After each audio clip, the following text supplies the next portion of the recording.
Sino ang pinakamasungit na miyembro ng Eraserheads? Ang Eraserheads ay isa sa mga pinakakilalang banda sa kasaysayan ng musika sa Pilipinas. Sila ay binubuo nina Ellie Buendia, Marcos Adoro, Buddy Zabala, at Raymond Marasigan. Sa kanilang kasikatan noong dekada 90, sila ay naging bahagi ng buhay ng maraming Pilipino at nagbigay ng maraming hit songs tulad ng Ang Huling El Bimbo, With a Smile, at Ligaya. Ngunit sa likod ng kanilang tagumpay, hindi maiiwasan ang usap-usapan tungkol sa kung sino ang pinakamasungit na miyembro ng banda. Kumusta at maligayang pagbabalik sa aking channel. Ang channel na tumatalakay sa mga singers at artista noon at ngayon sa tulong ng artificial intelligence at kaunting research. As in, kaunting-kaunti lang talaga. Kung bago ka pa lang dito sa aking channel, isang munting request mula sa inyong lingkod. Huwag kakalimutang mag-like, subscribe at pakipindot na din ang notification bell icon para updated ka sa mga bago kong content. Ngayon pa lang ay pinasasalamatan na kita. Video article number 12, Ang Masungit na Heads. Ellie Buendia, ang matalik na lirikista. Si Ellie Buendia, ang bokalista at pangunahing lirikista ng banda, ay madalas na tinutukoy bilang ang masungit dahil sa kanyang seryosong disposisyon at pagiging prangka. Sa mga interview at performances, minsang napapansin ang kanyang hindi palaging pagngiti at tahimik na personalidad, na maaaring maituring na masungit ng iba.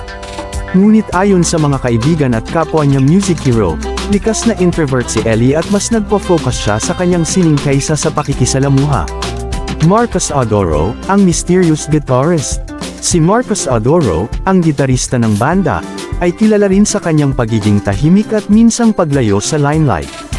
May mga pagkakataon na siya ay umalis sa banda at nagpatuloy sa ibang mga proyekto. Dahil dito, iniisip ng ilan na siya ang pinakamasungit sa grupo. Gayunpaman, sa likod ng kanyang misteryosong personalidad, si Marcos ay isang malikhain at talentadong music hero na nagdadala ng kakaibang tunog sa banda. Buddy Zabala, ang kalmadong bassist. Si Buddy Zabala, ang bass guitarist ng Eraserheads, ay kadalasang nakikita bilang pinakakalmado sa lahat ng miyembro. Siya ay kilala sa kanyang pagiging approachable at madaling makasama, na tila kabaliktaran ng pagiging masungit. Hindi siya madalas na napapabalitang nagkakaroon ng isyu sa loob ng banda, na nagbibigay ng impresyon na siya ang pinakamadaling pakisamahan. Raymond Marasigan, ang energetic drummer. Si Raymond Marasigan ay ang drummer ng banda na kilala sa kanyang energetic performances at pagiging masigla sa stage. Minsan, ang kanyang pagiging outspoken at hyperactive ay maaaring magdulot ng tensyon, ngunit ito ay karaniwan sa mga taong may malalakas na personalidad. Marami ang nagsasabi na siya ay approachable at friendly, kaya't hindi rin siya agad-agad maiisip na masungit. Ang hatol. Sa huli, ang pagiging masungit ay isang bagay na subjective at nag-iiba depende sa pananaw ng bawat tao. Ang bawat miyembro ng Eraserheads ay may kanya-kanyang personalidad at kontribusyon sa banda.